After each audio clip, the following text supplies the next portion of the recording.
აქ ძალიან მნიშვნელოვანი თემაა იმისი, რომ ჩემში შეიძლება მოქმედებდეს ვიღაც სხვა ვიდრე მე.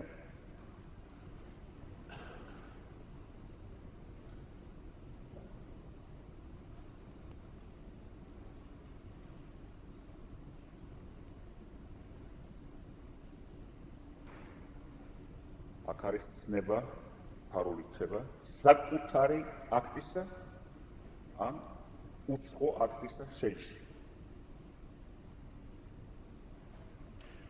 არის ცნება იმისი, რასაც შენ ფიქრობ ან აკეთებ პირადად,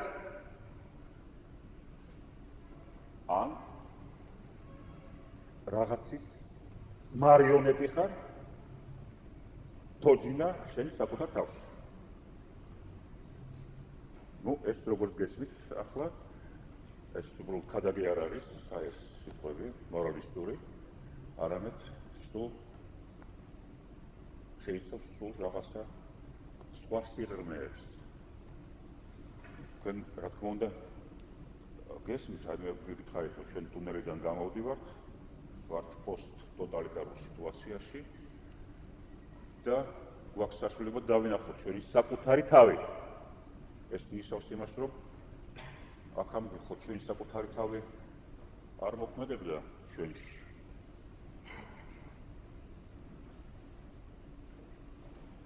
ჩვენ ვიყავით მარიონეტი ჩვენი საკუთარი აზრებისა, რომელიც არ იყო ჩვენი აზრები. პავლე მოციქულის ტერმინოლოგიაში ეს იქნება სოდვის ხმა ჩვენში. რომელიც ჩვენ გონია ჩვენი საკუთარი ხმა. მაგრამ ჩვენ არ ვიცით რას ვაკეთებთ, ვერ აღწნობთ რას ვაკეთებთ.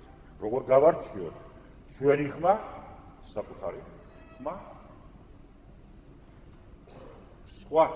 სხვის ხმიდან. როგორ გავარჩიოთ? თუ დარწმუნებული ხართ, რომ თქვენ ცნობთ რა არის თქვენ თავში თქვენი საკუთარი ხმა და რა არის მაგალითად იდეოლოგიის ხმა, რომელიც სწორედ ჩამოკიდებულია იმაზე, რა გვაწყობს ჩვენ. რა აწყობს ჩვენ სხეულს, როცა სხეული და ეს არის სწორედ სხეული, რომელიც არიდებს თავს რას? ზღურის სახეს, სიკვდილის სახეს. როცა არ გვინდა ვინდა შევხედოთ იმას, რაც არის მიღმა, რაც არის ყოველთვის სხვა ვიდრე ჩვენ გონია და გვაწყობს, ჩვენ იმას ვეკიდებით ისევ, რაც გვაწყობს.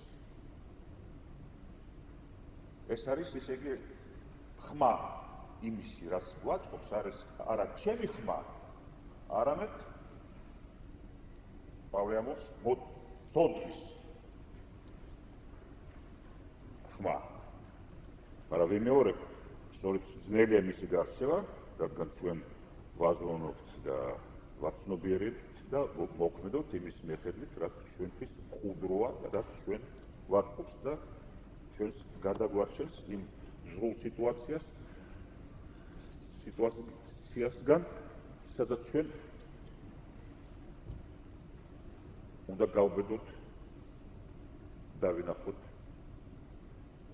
რეალობა და რეალობას ყოველთვის აქვს ხმა სიკვდილისა.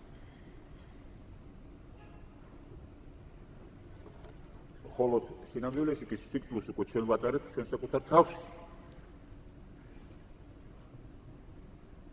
ჩვენი სულიერი არსების სიკვდილს. და ეს სიკვდილი არის ჩვენი სხეული. ასე გვეუბნება ჩვენ პავლე და ასე გვეუბნება ჩვენ ფილოსოფია.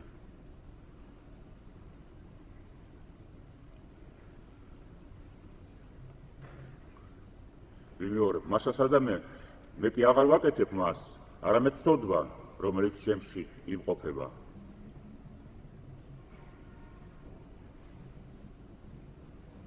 ამავე სიტუაციის გადმოცემა შეიძლება ტერმინი ცოდვა და ასე შემდეგ ამ ტერმინების ხმარების გარეშე. მაგრამ ეს იგივე იქნება. აქ ეს ტერმინებია, იმიტომ რომ ეს არის კონტექსტი რელიგიური ქადაგის. მაგრამ იქ ქადაგება რაღაც ისეთი, რასაც შეიძლება მიეცეს ფილოსოფიური ენა. ისე იგი არა ქადაგის ენა. ვინაიდან ვიცი, რომ ჩემში, ესე იგი ჩემს სხეულში არ იმყოფება კეთილი, ასე რომ სურვილი არის ჩემში, მაგრამ კეთილის გაკეთება არა.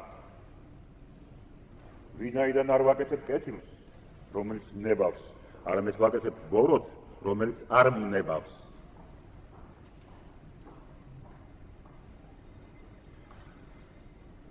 ისე იგი აქ თავარი კვანტია.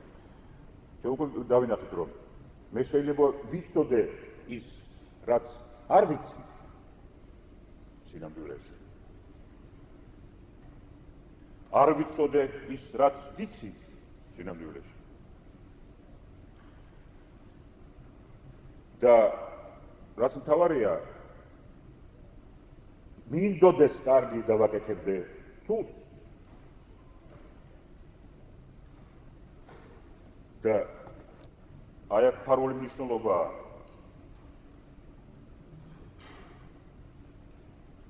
არის შემდეგი. და ძალიან ადვილი გასაგებია ჩვენ დღევანდელ ქართულ სიტუაციაში. რომელიც ქართული არ არის, სხვადასხვა უნივერსალურია ამ არესტვის, რომელსაც ქვია საბჭოთა საზოგადოება ან საბჭოთა კავშირი.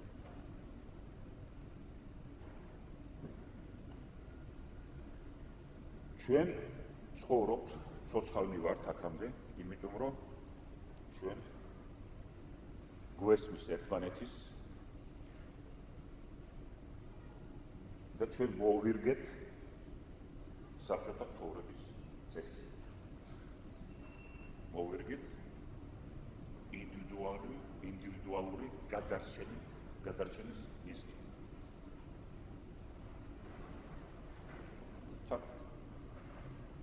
ჭკვიანები ვართ ქართველები, ან ჭკვიანი მგონია ჩვენი თავი.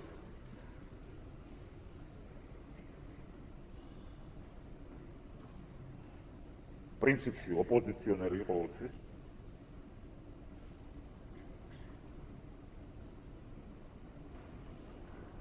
და არ ვაკეთებთ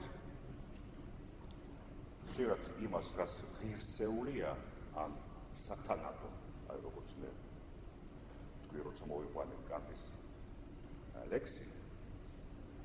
რატომ? იმიტომ რომ გვესმის სხვისა. იმიტომ რომ თბილია გაგება სხვა ადამიანების. ჩვენ გვაკავშირებს ურთიერთ გაგება, რომ შენც ხო უნდა იცხოვრო. შენც ხო შვილები ყავს, დარჩენი ოჯახი. ხურდო. მაგრამ მე რომელიც ხედავს კანონს და რას მიკარნახებს ის, რა უნდა გავაკეთო, იმას არ ვაკეთებ, იმიტომ რომ რატომ? მესმის შენი. შერწყმული ვარ ადამიანურ სიტყვაში. სიტყვაში რაში? პავლეს მოციქულის მიხედვით ხორცში, სხეულში. ამიტომ ეძახის ამას ის ცოდვას.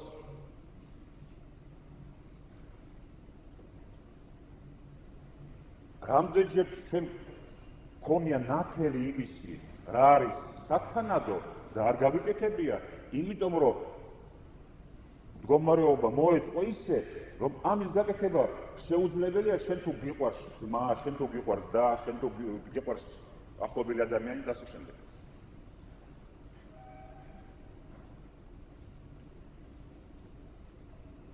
და მე კიდევ ერთ ნაბიჯს გავაკეთებ და სწორედ იმ რომ გიყვარს, შენ ვერ გააკვირდები იმ ნათელს და ვერ გაიფიქრებ იმას, რაც არის და მხოლოდ ეს არის საფიქრე. სხვა რამის ფიქრი შეუძლებელია. მაგრამ შენ ამას არ იფიქრებ, რაღაც ნაპერწკალი იქნება ამისი რაღაც ნაწილი ნათელისა, მაგრამ შენ გაუშვებ იმას. ისე იგი რას ვამბობდნენ, რომ ინტერპრეტაციას ვაკეთებ, ისე იგი არ მოხდება შეხვედრა. არ გავა ნაკადის, ჭეშმარიტების ნაკადის, ან სიცოცხლის ნაკადი არ გავა ამ წილებში. სასა შენ ხარ და აი ნათელი ფენჩინაში. რაღაცა ნაპერწკალი, მაგრამ უკვე გაქრა ის ნაპერწკალი, იმიტომ რომ შენ ეს ნაპერწკალი საწინააღმდეგოა შენი ვისა. შეულისა, ანუ შენი ურთიერთობისა, სიყვარულისა, გაგებისა, დათმობისა და ასე შემდეგ.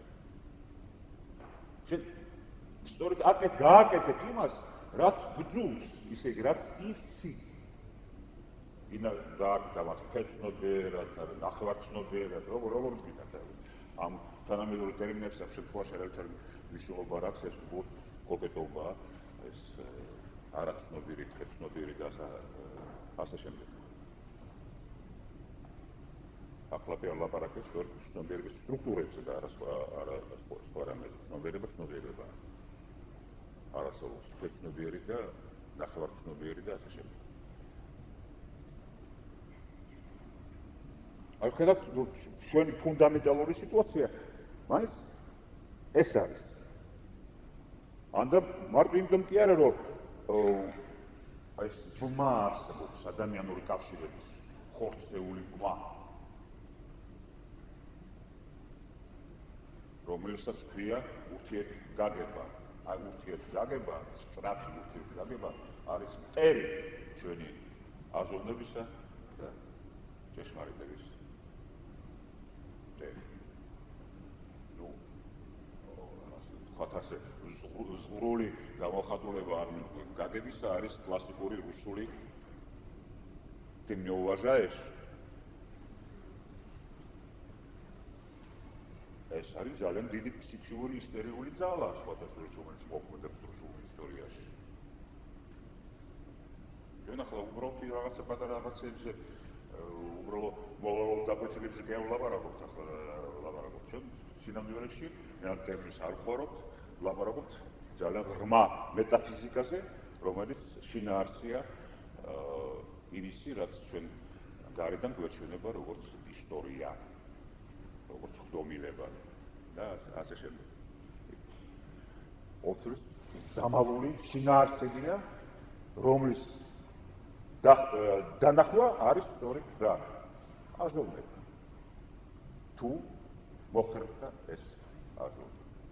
მაგრამ მე ვიმეორებ, მე უკვე შემოვიტანე სიძნელე აზროვნების. რომ რაღაც არის ჩვენში, რომელიც გვიშლის, რომ ხელს იმაში, რომ დავინახოთ. და რატო არ ვხედავთ? არ გვინდა რომ დავინახოთ. მე პარადოქსულად ვიტყვი. ვერ ვხედავთ, ან არ გვინდა რომ დავინახოთ, იმიტომ რომ უკვე დავინახეთ. სხვანაირად. მე უკვე გავიგე და ამიტომ ვერ გავიგებ ვერადროს რაც გასაგები იყო.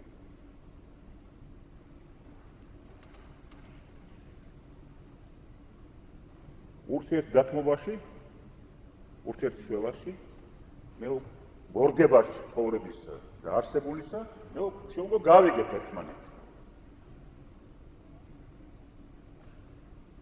გასიზამ ასია, ოჯახი აქვს სარჩელი.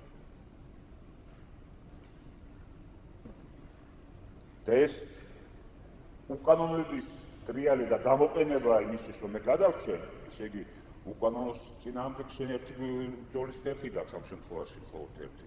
შენც იყო უკანონო. ჩვენ მაგალითად ეკონომიკა მთელი ჩვენი აგებულია იმაზე, ჩვენ რომ ვიბრუნებთ, კი არ ვქვნით რამეს ჩვენ სიმდიდრეს. ეს შექმნის პრინციპი კი არ არის. ამ პრინციპის მიხედვით კი არ მოვქმედოთ, ჩვენ მოვქმედოთ იმის პრინციპით, რომ დავიბრუნოთ რამე ხერხით, დავიბრუნოთ ის, რაც უკანონოდ წაგვერთვა. და მე ყველა ერთად ვიღუპებით. ის იღუპება ვინც წაგვართვა და ჩვენც ვიღუპებით, რომელიც მოვიგეთ ეს და ვიბრუნებთ იმას, რაც უკანონოდ წაგვერთვა და ეს არის მთელი ჩვენი ეკონომიკური მოქმედება.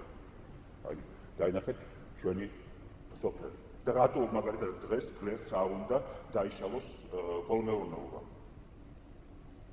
გასაგებია რატო? იმიტომ რომ მოირგო. მაგრამ ეს არის ფუჭე ან სოდვის პრინციპი, რომელიც დაღუპავს ადამიანს. განსაკუთრებით დღევანდელ სიტუაციაში, როცა ყველა დგებათ ეკოლოგიური კატასტროფის წინაშე. მაგრამ ჩვენ რო აზონების ტერმინებში გადავთარგმნოთ, ეს უბრალოა. როგორ შეიძლება ეს გაკეთება ყოველთვის იმისი, რაც არ გინდა და არ გაკეთება იმისი, რაც გინდა.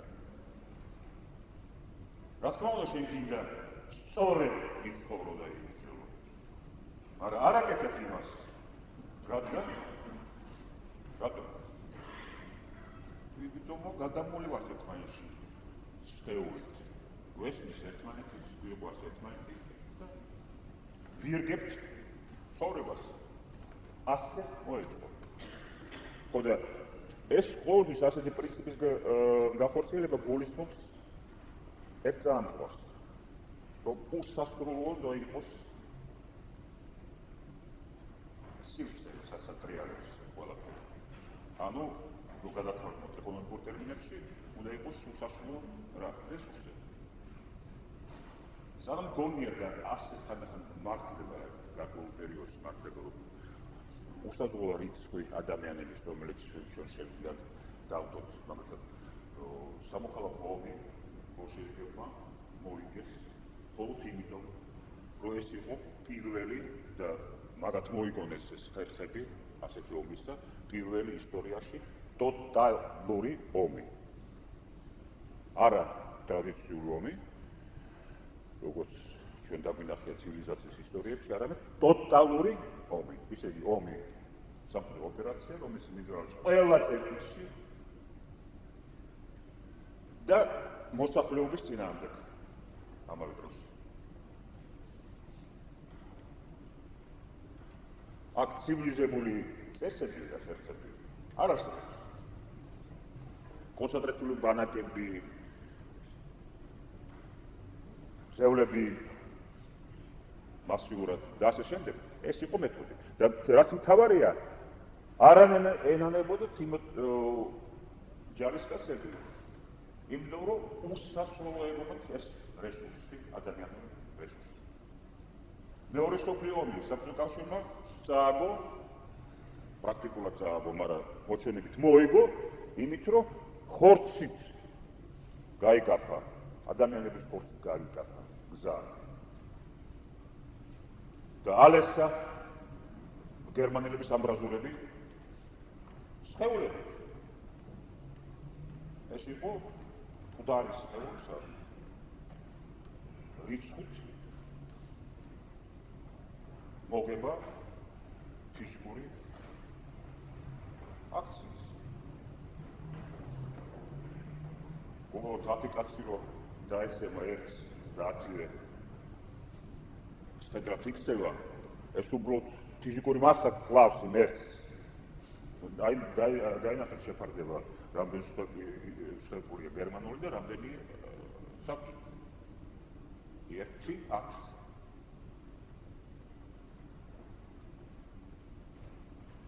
ასევე ჩვენ გვეგონა რომ უსაფრთხოა გაზის რესურსი, ნავთის რესურსი და ასე შემდეგ.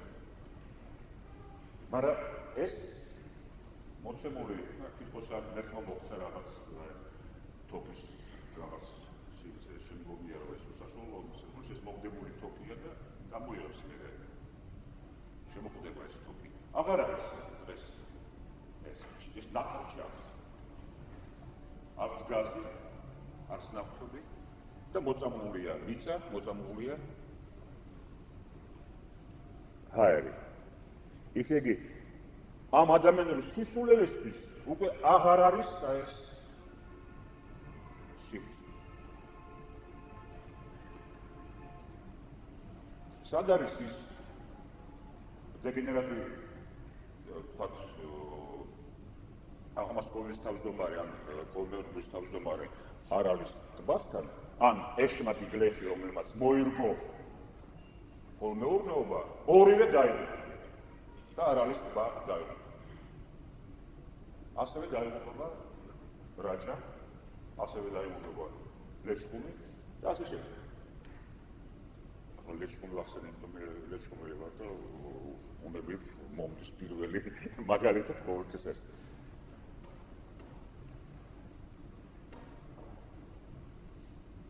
რაზე ვლაპარაკობთ ჩვენ?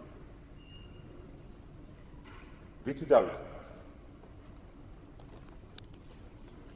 სიცოცხლესგან მოცულებულ ტექსტი, რომელიც არის სახარი, რომელიც არის ქადაი, მორალისტური. სინამდვილეში ეს სულ რაღაცაა, ეს სულ რაღაც სიმბოლოებია ჩვენი სულის სტრუქტურისა და ჩვენი სულის სტრუქტურა არის ამ დროს ისტორიის სტრუქტურა და მეორე ჩვენ ისტორიაში ცხოვრობთ და ჩვენი ბედი იქ იბმება ისტორიაში და არა ბუნებაში, ისე იგი არა იმაში, რაც ჩვენ ვაშენებთ ჩვენი სხეულის კანონების მიხედვით, ისე იგი ცოდვის მიხედვით, მოციქულის ტერმინოლოგიაში. ისე იგი იმ სიხის მიხედვით, რომელიც არის ჩვენი ტანი, მაგრამ პირდაპირ გაგებით კი არა. გადატანითი გაგებით, მეტაფორული გაგებით. ტანი შეიძლება გამოვთქვათ ასე, ის რაც ჩვენ ვაწყობს, რაც მოვირგეთ, რაც გავიგეთ აი ამ თბილისის აი თითქოს დედის მუსელში ვარ. გარშემორტყმული რაღაც თბილი ყუდრო ეთერი. ამ ელემენტში გვიდა გავაგრძელოთ ცხოვრება, მაგრამ სინამდვილეში ჩვენ ცხოვრების ელემენტები არის ისტორიული, სხვა არის ჩვენ მიღმა არის და იქ იბნევა ის რაც დაგვემართება. რაც დაემართება მაგალითად გლეხს, რომელმაც მოირგო კოლმეურნეობა და რაც დაემართება თვითონ კოლმეურნეობა. როცა მოწვენებითი უსასრულობა შესაძლებლობისა გაქრება. მოწვენებითი იყო ისედაც მოწვენებითი იყო, მაგრამ ხანდახან იყო ფიზიკურად თვალ ნაცვლით შეგვიძლია დავინახოთ. მაგრამ ნუ მაშინ ბირჟვას ვიცით ხოლმე მაშინ როცა ეს მოხდება. ყველაფერი გვეუბნება რომ ჩვენ მანამდე უნდა დავიწეროთ ბირჟვარი. ანუ რა ვიაზრო ეს იგივეა.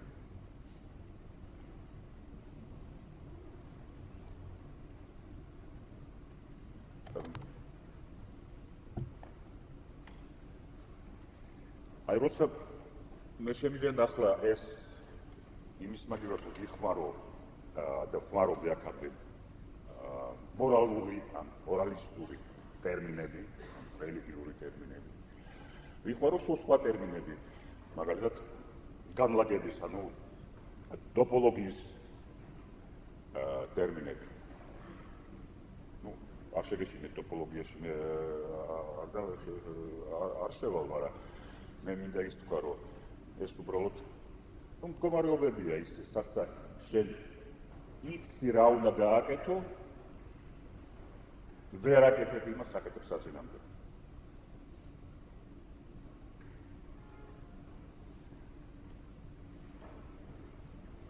სადაც არის ტრიალი რაღაც ბმების ისეთი, რომელსაც შენ მიყევ ხარ, ისე წერტილში, სადაც არ ხდება, ან ხდება ის, რასაც მე დავარქვი შეხვედრა. მოგახსოვთ რა გადავიყვანე, რა შინაარსი გადავიყვანე ამ ტერმინებში. შეხვედრა, არ შეხვედრა, ნაკადის გასვლა, არ გასვლა.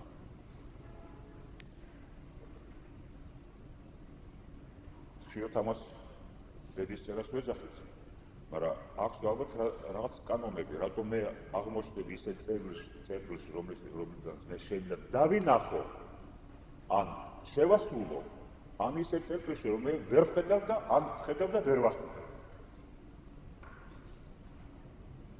აი, აქ არის პრობლემა, რომელიც არის ძირითადი პრობლემა ფილოსოფიის, რომელიც მე უკვე პრაქტიკულად ვახსენე, ისე იგი რას ნიშნავს?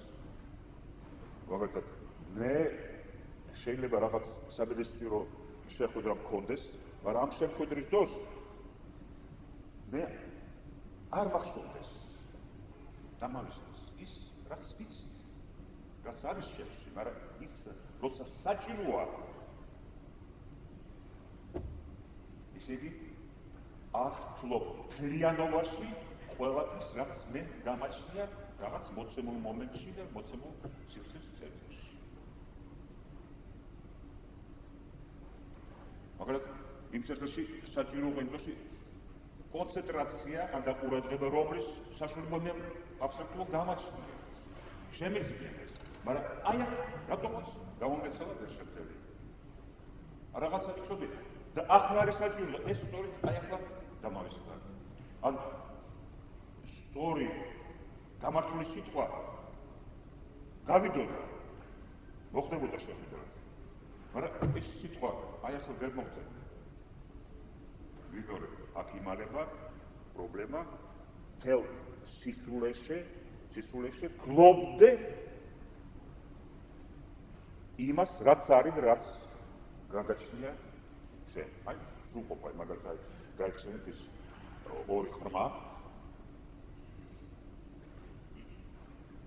გამარჯვების ოლიმპიურ თამაშებში გამარჯვების შემდეგ, ისე იგი წვერვალზე მის მათი რეალიზაციას და როგორ გაიფანტებოდა ეს, თუ ისინი მეორე დღეს გააგრძელებდნენ ცხოვრებას, შეიცვლებოდა. და ის მომენტი, აი ეს მომენტი არის, დავარქვათ, ეს არის ისტორიული მომენტი. როცა სრულდება ყველაფერი და გადის ეს ნაკადი, ხდება შეხვედრა. კუთვნილისა. ანდა, ну, მაგალითად ფიზიკური ანალოგია მოვიყვან, ну, მაგალითად, მე გამაჩნია რაღაც ძალა, რომელსაც გავუწოდე ხელი და თუ ვარდება წამოვაყენო, ხო? მაგრამ აქ არის საჭირო ისე, რომ მე ისე წერტილში ვიყო, საერთოდ შენი ხელი გადაწყვეტა. და წარმოიდგინე, ეს ფიზიკური მეტაფორა, მე ვარ ხელის გამაჩნია, კუთხის გამაჩნია, სიყვარულის გამაჩნია, სულის გამაჩნია, დავახმარო, მაგრამ მე ის ჩემი ტრიალი, ჩემი სიარული აღმოჩნდა ისე წერტილში, სადაც ის უფრო შორს არის, ვიდრე ჩემი ხელი გახდებოდეს. ხო, ვერ ვაკეთებ იმას, რაც მინდა. ეს ფიზიკური მდგომარეობა, ხო, ფიზიკური მეტაფორა. წარმოიდგინეთ ასე და მორალური მდგომარეობა არსებობს. როცა მე ისე ჩამაყენა ტრიალმა ჩემი ბმების, ისე იგი, ჩემი დამოუკიდებელ დედაჩემთან, დასთან, მეგობართან და ასე შემდეგ, ეს ხო ტრიალია. ისე რომ ისე წერტილში ვარ, რომ მე იმას ვერ ვაკეთებ, რაცაც ხედავ, რომ გასაკეთებელია. ან აზროვნებაში ვერ ამხედავ. იმიტომ ასეთ კუთხით უყურებ. და როგორ ამოვჩნდი ამ კუთხეში? რატო აქ არის თავი საკითხის შემდეგი? და რატო არის ფილოსოფია ქმნადობა და არა თეორია? აზროვნება საერთოდ ქმნადობა არის და არა თეორია. ქმნადობა ისეთი, რომ მე ვიყო ყოველთვის ისეთ წერტილში, რომ რაც გამაჩნია და რაც მინდა ის გავაკეთო. ეს ისე იგი რაღაცა კანონებია იმისი, რომ ასე ხდება. ან კანონებია იმისიც, რომ მე არადროს არ გამოვჩნდი ისეთ ფუნქციაში, სადაც შესულდეს და გავიგეს და შეხვედრა მოხდეს. ან აღმოჩნდი აზროვნებაში იგივე, ვერ დავინახო. აქ ფიზიკური მეტაფორა გაუწოდო ხელი. აზროვნება ასეთია. გავწვდე ან ვერ გავწვდე. ამაზე ელაპარაკი და ამიტომ არსებობს სულიერი ცხოვრების ტექნიკა, ანუ ხელოვნება.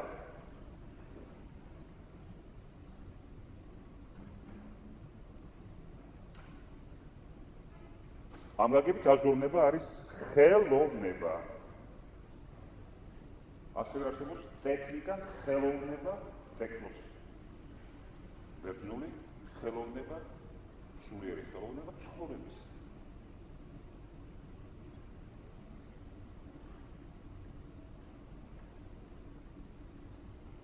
მე უბრალოდ ვიტყვი ასე.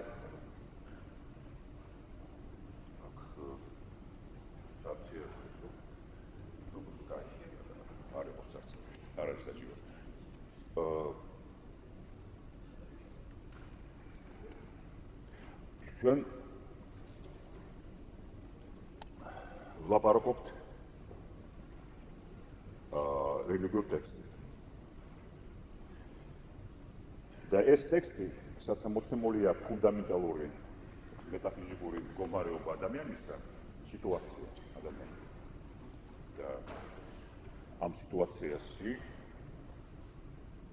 აზრობრივი ელემენტის როლი.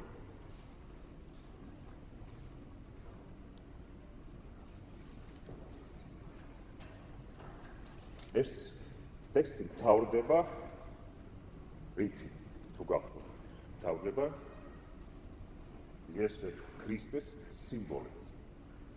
აი, ასე მთავრდება და მეც ამით დავამთავრებ დღეს.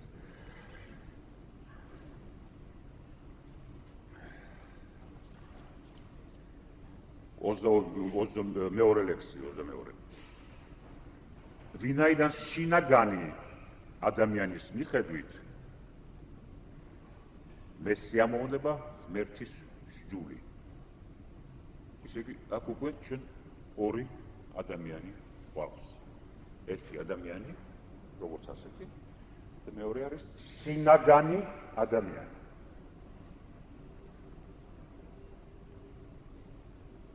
აი ეს ადამიანი, რომელიც ან რეალიზდება, ან არა. ის ადამიანი, რომელმაც იცის ის, რაც იცის, არის ის, რაც არის, ის კი არა, რომელსაც უყვარს, მაგრამ სინამდვილეში ზულს. ანუ ზულს და სინამდვილეში უყვარს. არამედ ის, რომელსაც უყვარს, როცა უყვარს. ან ზულს, როცა ზულს. აი, როცა არის ეს შეხვედრა, ეს არის შინაგანი ადამიანი. მაგრამ ჩემა შინაგანი ადამიანი, მაგრამ ასოებში მე ვხედავ სხვა კანონს. აქ უკვე ზულის მაგებად კანონია ტერმინი ნახმარი. რომელიც შეიძლება ჟურის მოტივაციასაც იხმარება, რომელიც წინააღმდეგობას უწევს ჩემი გონების კანონს და ხდის ჩემ ასოებში ყოფი ცოდვის კანონის წვეთ.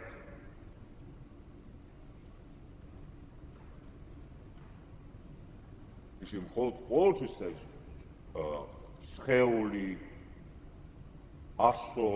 ასოები თქვენ უნდა გაიგოთ არა პირდაპირი გაგებით. სხეული ასეთ ტექსტში არადროს არ ნიშნავს აი სხეულს როგორც ასეთ. სხეული არის აი მაგალითად აი სტრუქტურა, მე დავაკეთე ტოპოლოგიური სტრუქტურა იმ სივრცისა, ადგილებისა, სადაც ან ხდება რაღაცა, ან არ ხდება. აი მე მეტაფორა მქონდა გაუწოდე ხელი ესეც აი სტრუქტურა არის სხეული.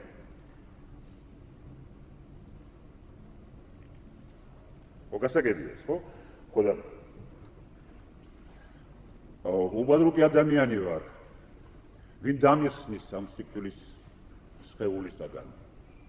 ისე იგი ასოები და სხეული არის სიკვდილის სხეული. ნუ როგორც მორგება კოლმეურნეობისა არის სიკვდილის სხეული.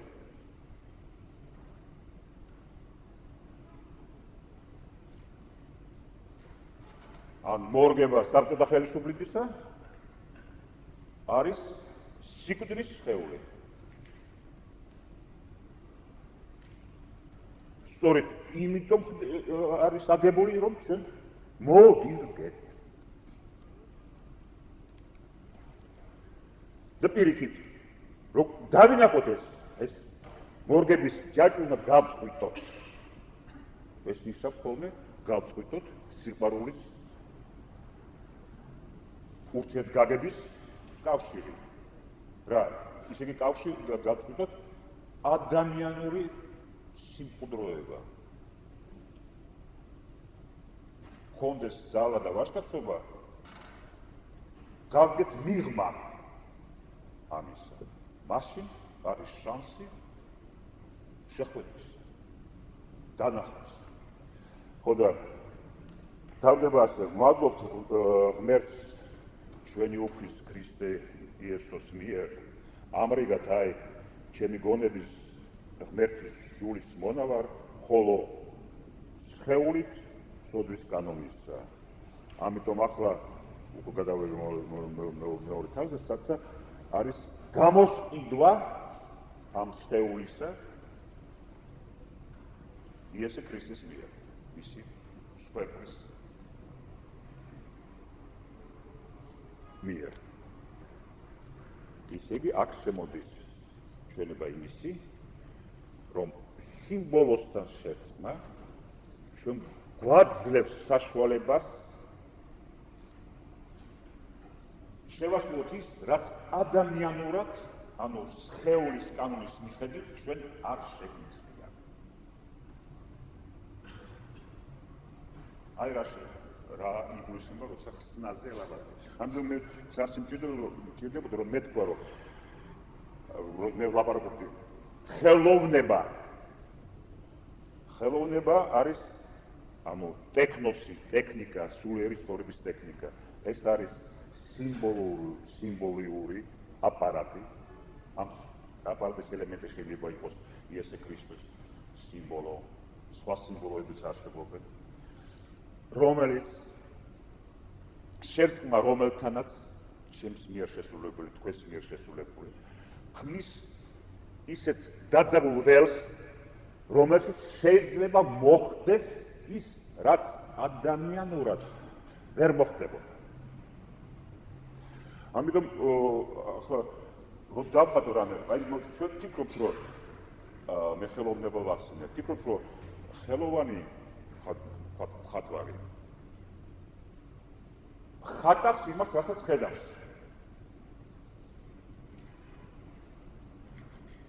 სინამდვილეში ხატვარი ხატავს იმას, რასაც ხედავს იმისთვის, რომ დაინახოს ის, რასაც ხედავს. მეორე. მხატვარი კი არ ხატავს იმას, რაც დაინახა, ის ხატავს იმისთვის, რომ დაინახოს ის, რასაც ხედავს. და ეს არის რამდენად უფრო ხელოვანია ხელოვნება. იმდენად უფრო რა დანახულია ის, რასაც ხედავს, რასაც უყურებს.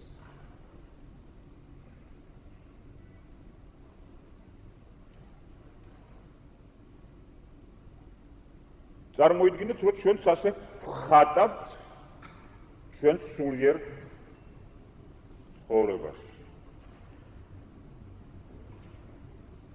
ისე იგი, ჩვენ უნდა გაგვაჩნდეს რაღაცა, რასაც ვაკეთებ, ისე, რომ კი არა ავრლებლოთ ის, რასაც უყურებთ, არამედ პირველად ამის მეშვეობით დავინახოთ ის, რასაც უყურებთ. ან დავინახოთ საკუთარი თავი. ვცნოთ ის, რასაც ვაკეთებთ. რას ვგრძნობთ? რა ვარ? რას ვფიქრობთ? ისე იგი, ფიქრის სიტუაცია არის ასეთი, რომ ჩვენ უნდა გავიფიქროთ ის, რასაც ვფიქრობთ სინამდვილეში. ან შევიგრძნოთ ის, რასაც გრძნობთ.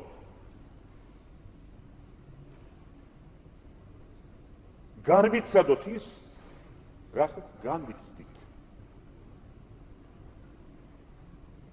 იმიტომ რომ ჯერ ერთ დონეზე ჩვენ განვიცდით, არა სრულყოფილად, შეცვლებით ამ შრეების რაღაც იერარქიით, შემდება ეს იერარქია.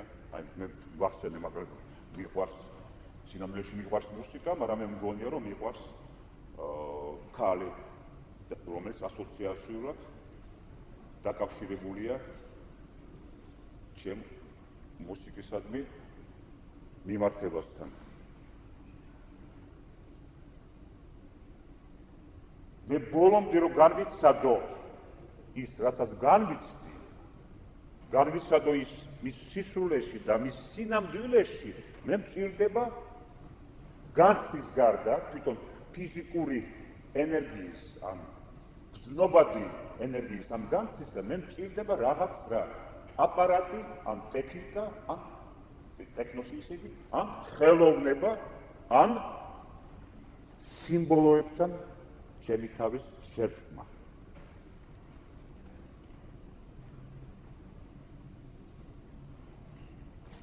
აი ეს თავდება სწორედ ისე უბრუნდება პავლე მოციქული, რა სიმბოლოს უბრუნდება იესო ქრისტეს სიმბოლოს მის სვერს, რომელმაც გამოისყიდა ეს ჩვენი სიკვდილის სხეული და ამიტომ ჩვენ ვართ თავისუფალნი, როგორც გათავისუფლებული მონები, თავისუფალნი, რომ ამ განცდებში გავყვეთ, რომ გავყვეთ ჩვენ საკუთარ განცდას.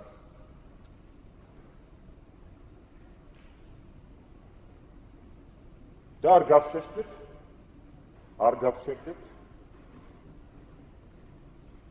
რადგან უკვე გამოისყიდა ეს ჩვენი ცოდვა.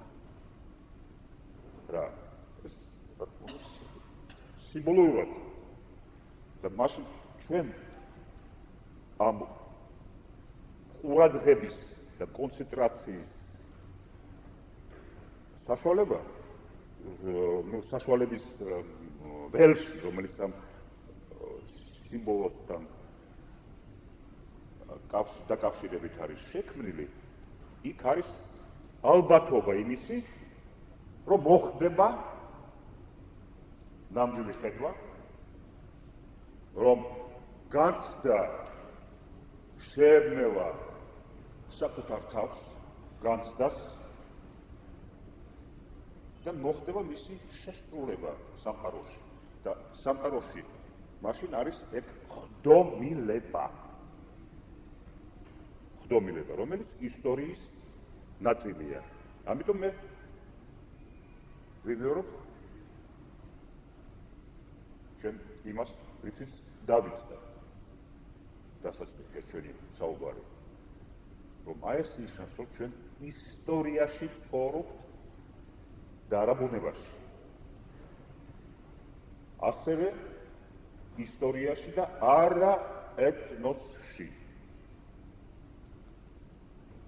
ჩვენთვის ეს ნიშნავს, თუ ჩვენ ქართველები ქრისტიანი ერი ვართ, თუ ვართ ერი, ჩვენ ვართ ერი, როგორც ჯამი პიროვნებების, რომლებმაც თავიანთ ეთნიურ სქეულში, ქართულ ეთნიურ სქეულში შეასრულეს აი ეს სულიერი აქტები და მაშინ დაიბადნენ როგორც ერი და არა ეთნოსი.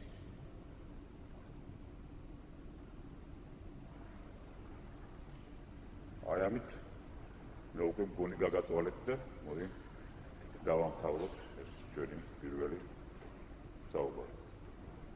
მადლობა.